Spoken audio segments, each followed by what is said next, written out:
Let's move over to the Minnesota Timberwolves. They are the youngest team in the league. They have the 7th pick in the NBA draft. You know you have a solid core. You got Karl Anthony Towns. You got Andrew Wiggins. Who would be the perfect fit for the T-Wolves? I like Zach Collins out of Gonzaga. I thought that, if he would have got more minutes in the national championship game, maybe Gonzaga ends up winning the national championship.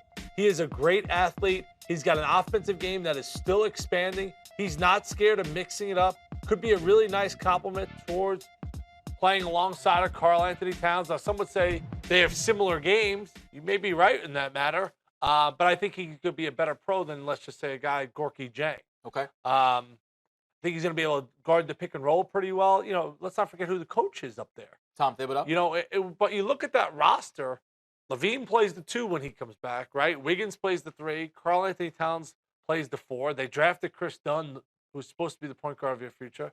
So they really have a lot of needs. Like you have a lot of guys in place. I talk about Chris Dunn, but Rubio's still up there as well. So when I was going through their draft of, what do you really need out there? Who knows who's going to be available at this point? But I think this kid has big time potential, and he could be another offensive weapon to kind of make them such a hard team to guard. But I think there's a toughness to him that Thibodeau may like.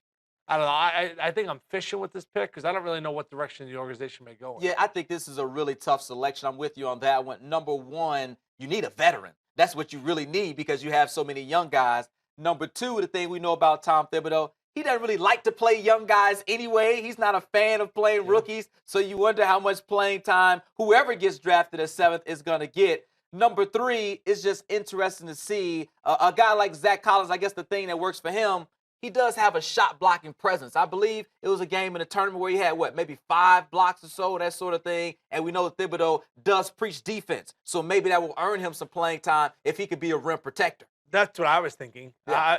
I had a tough time with this pick because I was looking at their needs.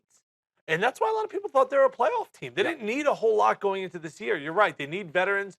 You know what they need? They need toughness. And I don't think this guy is scared of any battle. I thought he really gave Gonzaga an edge. And obviously, when he fouled out in the national championship game, the game completely 180 towards North Carolina. So hit us with the hashtag The Rally. Tweet at us at 120 Sports. If you're in Minnesota, come on, be honest, because we know the picks and how they're going to go. Yep. Who do you think they could end up with? Certainly something to keep an eye on.